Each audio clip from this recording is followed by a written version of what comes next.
warahmatullahi wabarakatuh. Saya Sri Wahyuningsi dari SMA Negeri Tunas Bangsa Pulau Burung, mahasiswa PPG 2020 Angkatan 2 Universitas Syah Kuala. Pada hari ini saya akan melaksanakan uji kompetensi pada tanggal 23 November 2020. Assalamualaikum. Waalaikumsalam.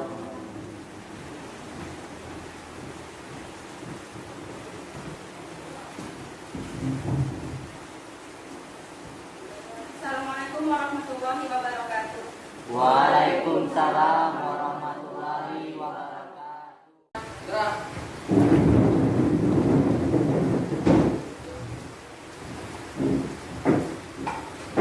Sebelum kita mulai pelajaran, anda kita menerang agama dan kepercayaan masing-masing.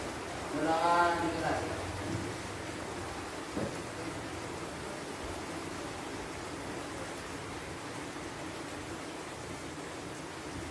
Doa selesai.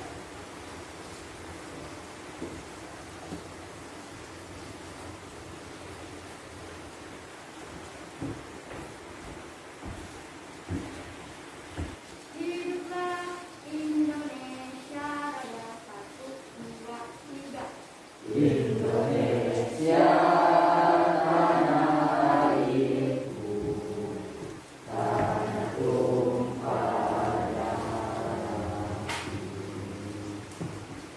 Di sanalah aku berdiri, jadi pandu hidupku. Indonesia kebangsaanku, bangsa dan tanah airku. Marilah kita berseru, Indonesia bersatu. Hiduplah tanahku, hiduplah negeriku, bangsaku, rakyatku semuanya. Bangunlah jiwanya, bangunlah badannya, untuk Indonesia Raya. Indonesia Raya, merdeka, merdeka, tanahku, negeriku yang ku cinta. Indonesia Raya, merdeka, merdeka, hiduplah Indonesia Raya. Indonesia Raya, merdeka, merdeka, tanahku, negeriku yang ku cinta. Indonesia Raya, merdeka, merdeka, hiduplah Indonesia Raya.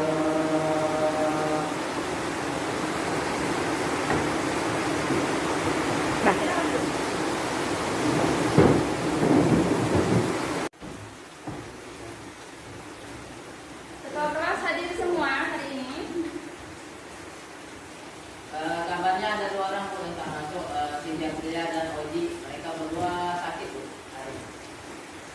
Baiklah, terima kasih Ketua kelas atas informasinya pada pagi hari ini. Anak-anak ibu semuanya, bagaimana keadaan pada pagi hari ini? Baik. Sehat? Sehat. Semangat? Semangat. Alhamdulillah. Oke, jadi pada pagi hari ini kita masuk pada materi dinamika pelanggaran hukum. Apakah masih ingat materi kita minggu lalu? Oke, materi kita pada minggu lalu Bu, tentang peran lembaga penegak hukum, yaitu advokat, hakim, dan KPK, serta peran dan tugas-tugasnya. Gitu. Oke Bagas, jadi materi kita minggu lalu itu peran lembaga penegak hukum ya, diantaranya ada tugas dan wewenang KPK, advokat, dan hakim. Ya, jadi hari ini kita masuk kepada dinamika pelanggaran hukum. Apakah ada hubungannya dengan dengan materi kita minggu lalu? Ada, ya, ada hubungan. Minggu lalu kita membahas siapakah lembaga yang menegakkan hukum. Hari ini bagaimana pelaksanaan hukum tersebut, pelaksanaannya gitu.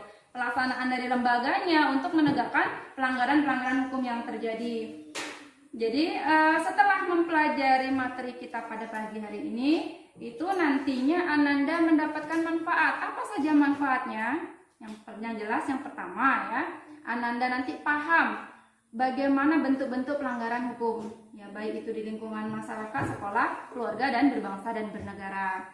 Jadi itu untuk tujuan kita, ya pembelajaran pada pagi hari ini adalah setelah mempelajari dinamika pelanggaran hukum ini, peserta didik atau Ananda semua itu diharapkan dapat menilai, ya peran menilai dari dinamika pelanggaran hukum yang ada. Jadi nanti Anda bisa memberikan sebuah penilaian, menganalisis sanksi hukumnya pelanggaran apa. Itu yang tujuan dari materi kita pada pagi hari ini. Untuk langkah-langkah pembelajaran kita pada pagi hari ini ya. Jadi yang pertama nanti Ananda duduk berdasarkan kelompok yang sudah kita bentuk minggu lalu. Ya.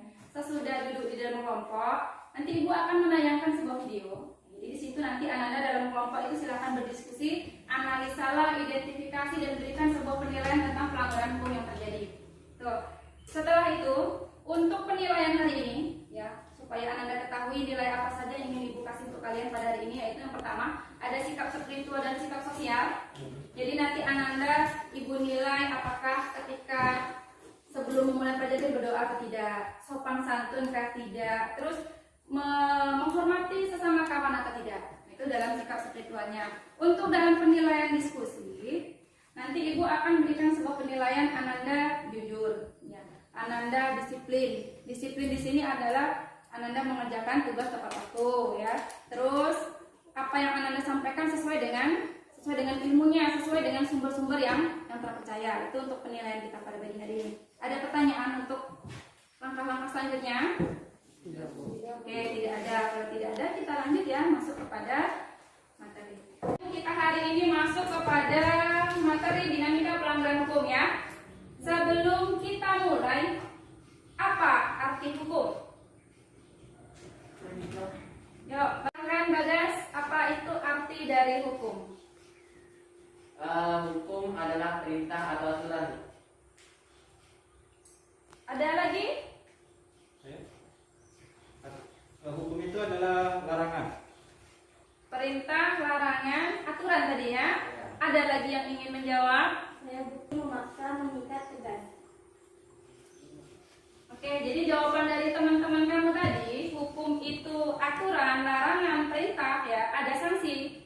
Sifatnya tegas dan memaksa itu benar ya. Jadi secara singkatnya, hukum itu adalah seperangkat aturan ya, yang berisi perintah, larangan, ada sanksi, sifatnya tegas, memaksa dan mengikat untuk seluruh warga yang ada di suatu masyarakat atau kita warga Indonesia. Oke anak-anak Ibu, coba diperhatikan gambar yang ada pada slide ya. Itu ada 2 gambar. Coba Ananda katakan satu kalimat mengenai gambar tersebut. Saya Bu, contoh pelanggaran hukum. Saya Bu, pelanggar hukum di lingkungan sekolah. Polri menegakkan hukum. Polri memberikan sanksi atas pelanggaran hukum. Saya Bu, pengendara sepeda motor melanggar aturan karena tidak memakai helm. Saya Bu, tindakan pengendara motor yang salah. Jawabannya bagus semua ya. Untuk kita berikan aplaus dulu ya. Sudah terbayang apa itu pelanggaran hukum? Sudah. Ada yang bisa memberikan pengertian apa itu pelanggaran hukum? Saya Bu, pelanggaran hukum adalah tindakan seseorang yang dilakukan tidak sesuai dengan aturan negara. Saya Bu, pelanggaran hukum adalah pelanggaran yang dilakukan seseorang tidak sesuai dengan aturan yang berlaku. Saya Bu, pelanggaran hukum merupakan perbuatan melawan hukum, yaitu tindakan seseorang yang tidak sesuai dengan peraturan undang-undangan yang berlaku. Juga merupakan ketidakpatuhan terhadap hukum. Oke, jawaban yang sempurna ya. Jadi Hazim tadi menjelaskan bahwa pelanggaran hukum itu adalah suatu tindakan ya yang melanggar ya, ataupun tidak sesuai dengan aturan atau bentuk ketidakpatuhan terhadap hukum yang berlaku, itu pelanggaran hukum. Sampai di sini ada pertanyaan? Tidak, Bu. Kameramen. Tidak, Bu. Selanjutnya ya, kita ini masuk pada dinamika penanggulangan kasus pelanggaran hukum. Tadi sudah kita masuk pengertiannya ya. Agar supaya pelanggaran hukum yang ada itu tidak terjadi, apa yang harus dilakukan?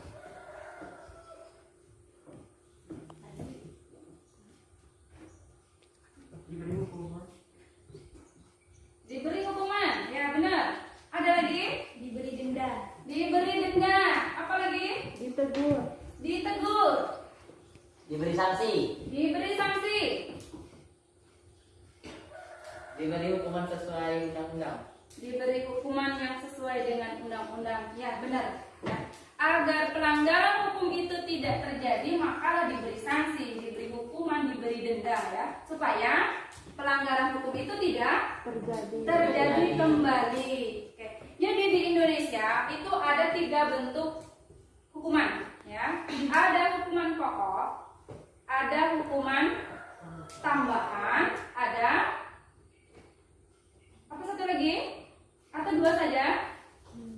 2. Ada hukuman pokok dan hukuman tambahan. Hukuman pokok di dalamnya ada hukuman mati. Hukuman yang kedua?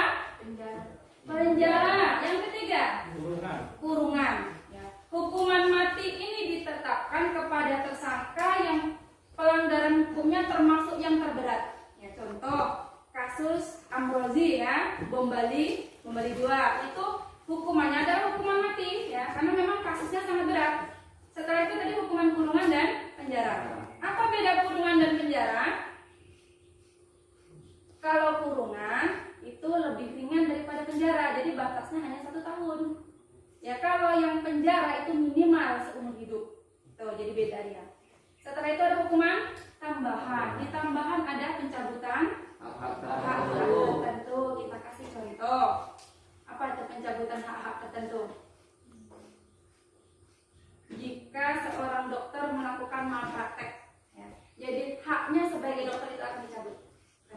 Baru ada perampasan. Ada bisa kasih contoh? Perampasan umpamanya pernah melihat tak rumah ini disita oleh pihak-pihak yang tertentu, pernah? Jadi jika dilakukan penyelidikan ternyata harta benda itu milik negara, berarti dia akan dirampas atau disita. Itu perampasan. Setelah itu yang ketiga, pengumuman keputusan hakim. Pengumuman keputusan hakim ya, ini di Indonesia belum pernah dilaksanakan. Karena kenapa? Ditakutkan ya. Sebenarnya pengumuman dari keputusan hakim itu seperti ini. Umpamanya nih, si Wahyu tadi residivis pembunuhan. Ya.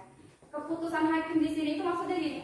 Di media koran, elektronik, televisi disampaikan ini namanya Wahyu, dia pelaku pembunuhan, itu maksudnya.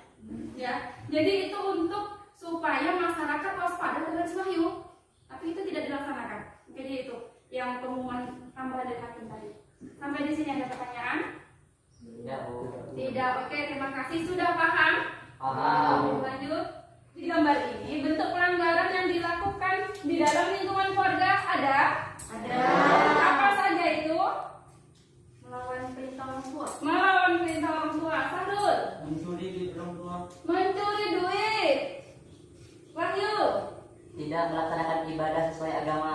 Tidak melaksanakan ibadah. Oke, pasnya mungkin tidak melaksanakan ibadah sesuai dengan waktu. Oke, ada lagi? Berkata kasar kepada kedua orang tua. Berkata kasar kepada kedua orang tua. Oke, berikan aplaus untuk kita semua. Oke, benar semua ya nak ya? Benar. Pengalaman itu? Pernah, Bu. Oh, pernah. Ya. Kalau pernah jangan diulang kembali. Oke, kita lanjut pada pelanggaran di lingkungan sekolah. Oke. Gambar apa nih anak-anak ibu?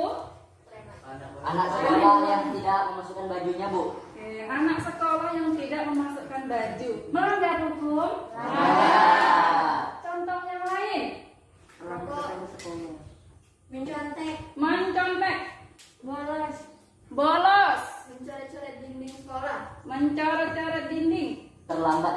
sekolah. Oke, apa lagi? Tidak menghormati guru. Tidak menghormati guru. Sahrul. Merusak fasilitas sekolah. Merusak fasilitas. Ada lagi? Oke, cukup ya. Yang itu semuanya jawaban kita tadi, pelanggaran hukum yang ada di lingkungan sekolah.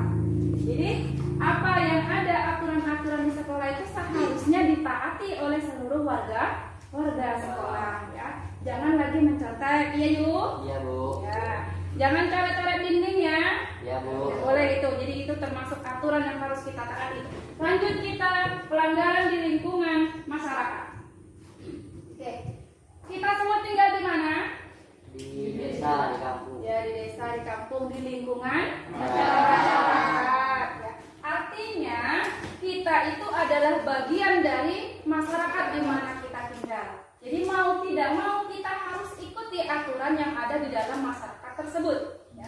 Apa saja contoh-contoh pelanggaran hukumnya? Ada gambar main judi. Selanjutnya membuang sampah. Contoh yang lain melanggar hukum di lingkungan masyarakat. Satu. Di tawuran. Tawuran antar kampung. Ah ya, boleh. Oke, betul. Ayo, Membuat keributan di lingkungan masyarakat. joget-joget. Iya. Mabuk-mabuk. Iya, Bu. Ya betul, Wahyu. Gus, Tidak melaksanakan hidup ronda. tidak ikut ronda. Siapa yang tidak ikut ronda? Wahyu. Wahyu Sekarang dari lagi. kampung orang. Ada lagi? Nur? Tidak mengikuti kerja bakti. Tidak ikut kerja bakti. Ada lagi? Melanggar aturan lalu lintas. Melanggar lalu lintas itu aturan di mana? Oke, masalah nanti kita lanjut ya. Oke, pas itu yang masyarakat. Di lingkungan berbangsa bernegara tadi sudah Bagas jawab. Satu, melanggar lalu lintas itu adalah pelanggaran hukum yang ada di lingkungan masyarakat. Ada lagi? Tidak membayar pajak. Tidak bayar pajak. Warga negara harus taat pajak. Ya, itu adalah aturan yang sudah dibuat oleh negara. Jika kita ya tidak dikenakan sanksi apapun denda oleh pemerintah. Contohnya yang lain, Merusak fasilitas negara dengan sengaja. merusak fasilitas negara. Contohnya, Waktu demo kemarin ada yang merusak seperti halte minibus itu kan. oke, pas, pintar, jawabannya mantap. Jadi merusak fasilitas negara, umpamanya ada listrik di dekat pinggir jalan. Dia berdiri dengan tenangnya, Mika lewat, tendang, tank. Nah, itu dengan sengaja. Padahal dia mengganggu kita. Tidak. Jadi jangan dirusak fasilitas negara kalau kita ingin fasilitas yang diberikan negara itu bisa kita gunakan dengan baik. Ya. Lampu listrik jangan diambil. Ya. Terus apa lagi? HT jangan dirusak, tong sampah di tempat umum jangan ditendang. Nah itu semuanya fasilitas negara dan jika kita melanggarnya, itu kita dikenakan sanksi atau kita sudah melakukan pelanggaran hukum. Paham sampai di sini? Paham. Kita lanjut. Tadi sudah kita sebutkan ya contoh-contoh tindakan yang melanggar hukum ya, baik di lingkungan sekolah, masyarakat, berbangsa dan bernegara. Sekarang bagaimana sikap kita ini yang mencerminkan kita patuh terhadap hukum? Di lingkungan keluarga bisa disebutkan. Ini ada dua gambar. Ya. Selain dua ini kira-kira sikap yang bisa kita terapkan ini untuk sebagai contoh bahwa perilaku kita itu mentaati hukum di lingkungan keluarga. Ibadah tepat waktu. Menghormati kedua orang tua. Oke. Membantu orang tua. Membantu orang tua. Ada lagi? Melaksanakan aturan yang dibuat oleh keluarga. Oke, melaksanakan aturan yang dibuat keluarga. Mantap ya. Jadi itulah contoh-contoh yang harus kita terapkan dalam lingkungan keluarga. Di lingkungan sekolah, bagaimana seharusnya kita bertindak ya supaya kita disebut sebagai warga yang taat akan hukum. Nomor 1, gambar apa itu nak? Jadi ya tidak boleh sampai gini, bisa kita terapkan ini ketika kita ujian ini ya. Jadi kita tidak bisa belok kiri belok kanan. Nggak boleh ya? Harus ini karena biasanya nih kalau kita ujian ngelirik suming kak, lirik si Sahrul jawabannya A, lantai. Lirik kiri lagi, nah ini boleh diterapkan. Jadi besok kita buat macam ini biar bebas mengeluarkan. Selanjutnya ada mengikuti jadwal. Contoh yang lain nak, yang di jadwal sekolah yang kita taat hukum. Memperhatikan penjelasan guru, Memperhatikan penjelasan guru. Selanjutnya, memakai seragam sesuai dengan harinya, memakai seragam, betul. Ada lagi? membuang sampah pada tempatnya, Mm-mm. datang tepat waktu, Oke, Menghormati guru dan anggota warga sekolah.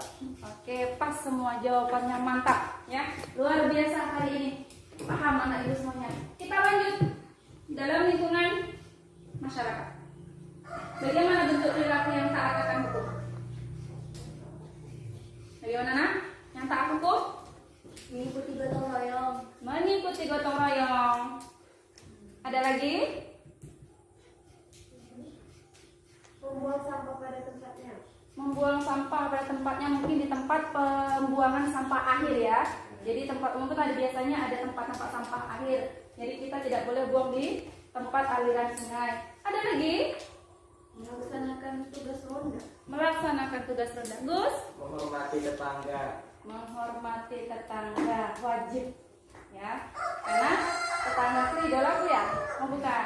Karena ya tetangga idolaku. Tetanggaku adalah orang pertama kali yang akan kita mintai bantuan ketika kita susah. Jadi wajib hukumnya kita harus menghormati tetangga yang ada di sebelah kita. Itu salah satu bentuk aturan yang ada di lingkungan masyarakat.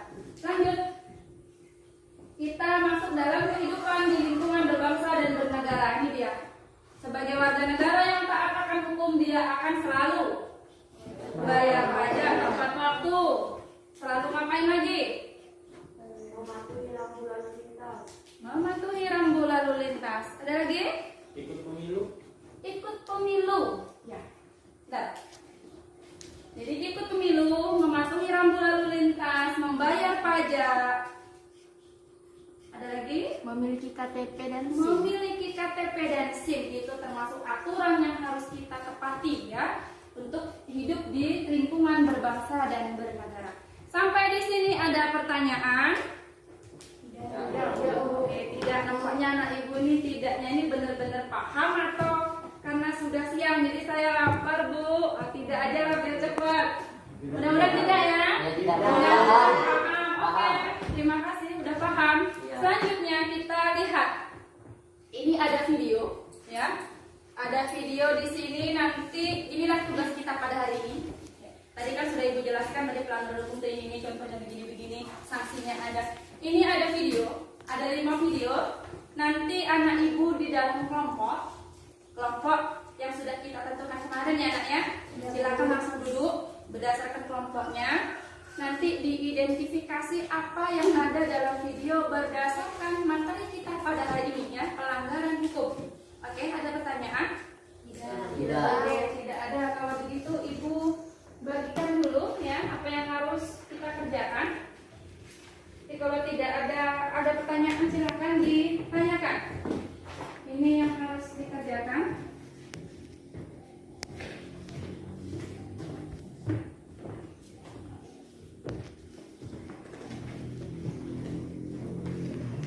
Oke, itu kita langsung silakan berkelompok. Tetap jaga ya, tak usah dekat-dekat ya. Katanya jaga jarak kita. Oke, silakan. Dibuat ini aja, Jim. Apa namanya? Ya, 1 detik itu menjadi 3. Supaya maknya mau diskusi bagaimana? Oke, silakan. Ini ya.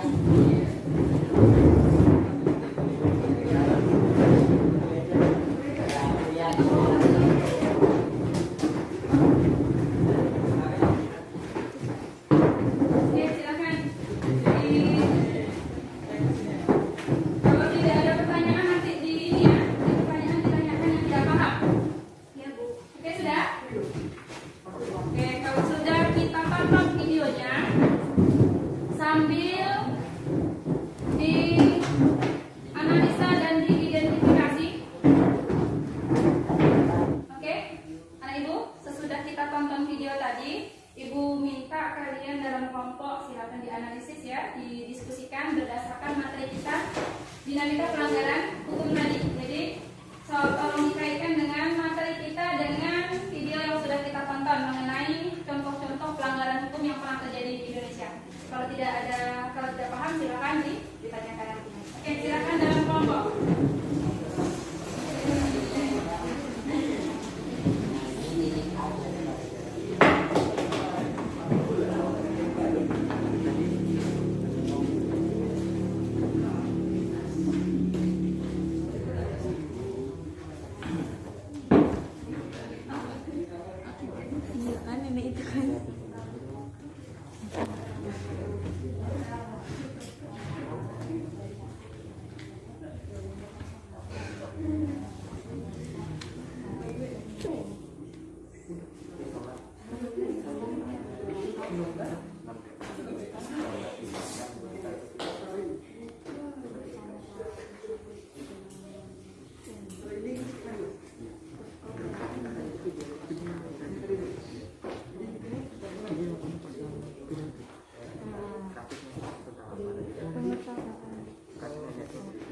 Bu, ini macam mana Bu ya rumuskan permasalahan dari hasil aplikasi tersebut? Tadi kan sudah ditonton, setelah itu rumuskan masalahnya pada video tersebut. Pelanggarannya apa saja yang terjadi gitu. Berdasarkan video tadi kaitkan dengan materinya. Terima kasih Bu. Oke, secara ada pertanyaan, Nak? Tidak Bu. Tidak paham ya? Paham kan? Oke, paham. Assalamualaikum warahmatullahi wabarakatuh. Waalaikumsalam warahmatullahi wabarakatuh. Kami dari kelompok 2 akan mempresentasikan video kedua yang telah kami tonton tadi. Pada kasus ini menceritakan nenek Minas yang mencuri 3 buah Coca-Cola. Kasus pelanggaran hukum ini menggunakan KUHP peninggalan penjajahan Belanda. Nenek Minas diadili dengan pasal 362 KUHP tentang pencurian yang berbunyi barang siapa yang mengambil barang sesuatu yang seluruhnya atau sebagian kepunyaan orang lain dengan maksud untuk dimiliki secara melawan hukum diancam karena pencurian dengan pidana penjara paling lama 5 tahun atau pidana denda paling banyak 900 rupiah. Sejatinya nenek Minas bisa dikenakan pasal 364 sehingga masuk ke detik tindak pidana ringan, sehingga tidak perlu melalui proses sidang berlarut-larut dan hukumannya ringan. Namun pasal 364 itu mensyaratkan barang yang diambil harganya kurang dari Rp25.000 sehingga nenek Minas tidak bisa dikenakan pasal 364 yang isinya jika harga barang yang dicuri tidak lebih dari Rp25.000 diancam pencurian ringan dengan pidana penjara paling lama 3 bulan atau pidana denda paling banyak Rp205.000. Itu saja penjelasan dari kami. Apakah ada yang bertanya? Assalamualaikum warahmatullahi wabarakatuh. Waalaikumsalam warahmatullahi wabarakatuh.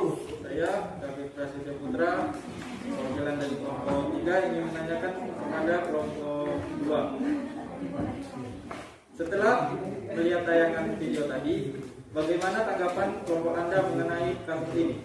Terima kasih. Wassalamualaikum warahmatullahi wabarakatuh. Waalaikumsalam. Saya akan menjawab pertanyaan dari kelompok 3. Kelompok kami tetap berpegangan pada kenyataan hukum yang berlaku. Apa yang dilakukan oleh nenek Minas sudah melanggar pasal 362 KUHP. Jadi, yang secara sah nenek Minas melanggar hukum ini, kecuali Indonesia tidak memakai undang-undang ini dengan landasan. Artinya, siapapun orang yang melanggar akan berlakulah undang-undang ini. Karena sudah kita bahas di awal tadi bahwa hukum itu bersifat tegas. Sudah. Jadi kembali kenyataannya, kemiskinan merupakan hal yang menakutkan bagi setiap orang. Karena kemiskinan bisa mendorong seseorang untuk melakukan tindak kejahatan. Seorang nenek memetik 3 buah kakao di perkebunan milik PT RSA tanpa izin dari petugas. Pihak PT telah menetapkan larangan bahwa warga dilarang memetik kakao di atas perkebunan tersebut. dikarenakan nenek Minas buta huruf, maka nenek tidak mengetahui larangan tersebut. Si nenek juga telah mengakui kesalahan dan mengembalikan 3 buah kakao tersebut kepada pihak PT. Namun sesuai dengan peraturan hukum yang tercantum dalam KUHP, maka perbuatan yang dilakukan si nenek termasuk dalam pasal 362 tentang tindak pidana pencurian, tetapi berlebihan jika masa ancaman pidana penjara 6 bulan. Karena menurut kami hal ini bisa dibicarakan secara kekeluargaan. Mengapa demikian? Sebab si nenek telah mengakui kesalahan. Nenek juga tidak berusaha mengelak dan melarikan diri. Barang bukti pun juga telah diambil oleh petugas PT RSA tersebut. Jadi istilahnya PT tidak dirugikan. Terima kasih. Baiklah, saya akan menjawab pertanyaan dari kelompok 3 dari David. Jadi begini, hukum itu harus berdasarkan dengan ketegasan undang-undang yang berlaku. Hukum itu tidak bisa digabungkan dengan hati nurani, karena apabila disangkut pautkan dengan hati nurani maka akan timbul rasa kasihan, sedangkan tindak pidana hukum harus mendapat hukuman yang sebanding dengan apa yang ia lakukan agar mendapatkan efek jerah. Begitu. Bagaimana? Terima kasih. Baiklah, saya akan menyampaikan kesimpulan dari kasus nenek Minas ini. Dari realitas hukum maka dapat ditarik hubungan sebab akibat. Sebab nenek Minas terbukti bersalah karena perbuatan yang dilakukannya memenuhi unsur pasal 362 KUHP. Maka akibatnya nenek Minas harus dihukum. Yang menentukan nenek Minas harus dihukum adalah adanya Undang-Undang KUHP, merupakan peraturan tertulis. Sifatnya menentukan, memastikan bahwa hukuman itu mengandung kepastian. Penegakan hukum nenek Minas harus dilepaskan dari unsur-unsur sosial serta moralitas, karena tujuan hukum adalah kepastian hukum. Tanpa adanya kepastian hukum tidak akan tercapai tujuan hukum. Hukum harus ditegaskan dan dipisahkan dari nilai kemanusiaan dan moral. Itu sebabnya nenek Minas tetap dihukum. Terima kasih. Oke, anak ibu, sebelum kita tutup pelajaran pada hari ini, kita buat sebuah kesimpulan terlebih dahulu ya. Jadi ibu minta untuk anak ibu membuat sebuah kesimpulan tentang materi kita, dinamika pelanggaran hukum. Ibu persilakan, siapa ingin memberikan sebuah kesimpulan? Saya mau memberikan kesimpulan. 1. Pelanggaran hukum disebut jasa perbuatan melawan hukum. Masih banyak contoh-contoh pelanggaran hukum yang kita jumpai dalam kehidupan sehari-hari. Untuk mengatasi hal tersebut, maka setiap pelanggaran yang terjadi akan diberikan sanksi-sanksi.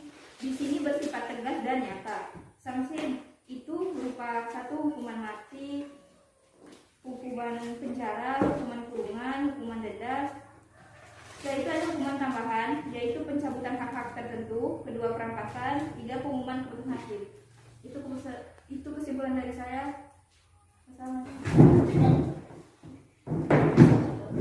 Assalamualaikum warahmatullahi wabarakatuh. Waalaikumsalam warahmatullahi wabarakatuh.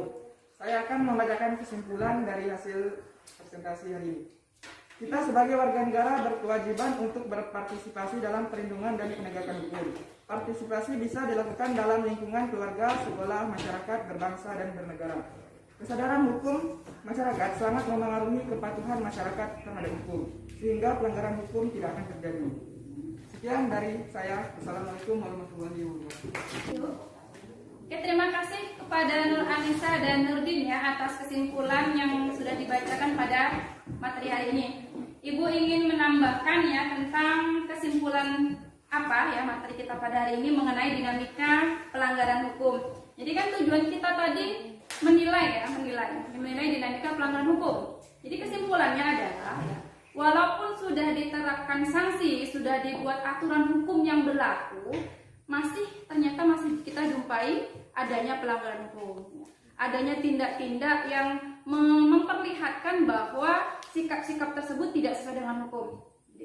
Jadi pelanggaran hukum tadi tetap masih diingat bahwa tindakan yang tidak seharusnya itu dilakukan. Itu adalah suatu bentuk pelanggaran hukum. Jadi itu kesimpulan kita pada hari ini. Untuk selanjutnya ya anak ibu, silakan kembali ke tempat duduk masing-masing ya, karena setelah ini kita akan mengisi ya lembar evaluasi pengetahuan tentang materi kita pada hari ini. Silakan duduk ke tempat masing-masing.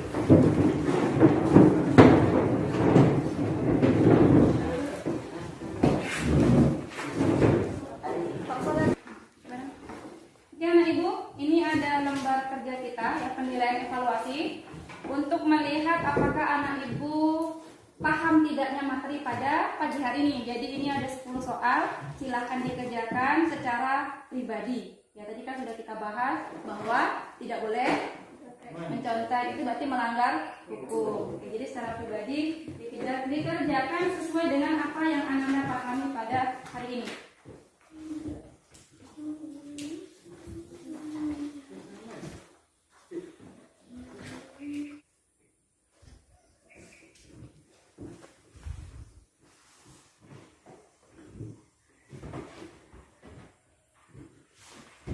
Oke, kalau sudah kita kumpulkan ya tugasnya pada hari ini. Ya, nanti nilainya ibu rekap nanti disampaikan.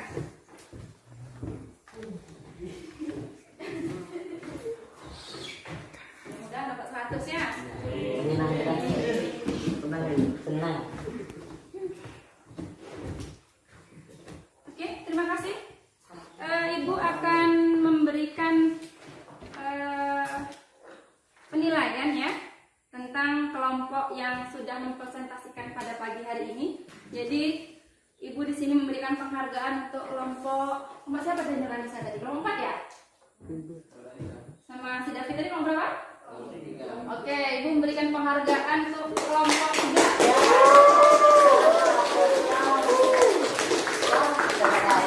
Kelompok 3 memperlihatkan bentuk kerjasama yang baik ya. Ada di situ sopan santunnya, proaktif dan aktif dalam kelompok. Jadi untuk kelompok yang lain dalam diskusi yang akan mendatang silakan ditampilkan. Baik Bu. Materi kita pada hari ini, yang pertemuan kita pada hari ini, silakan ketua kelas dipimpin doa terlebih dahulu. Siap. Gerak.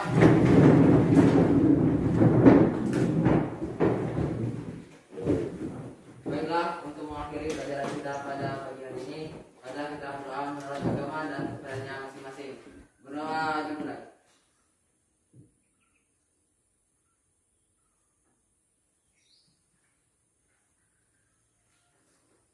Selesai.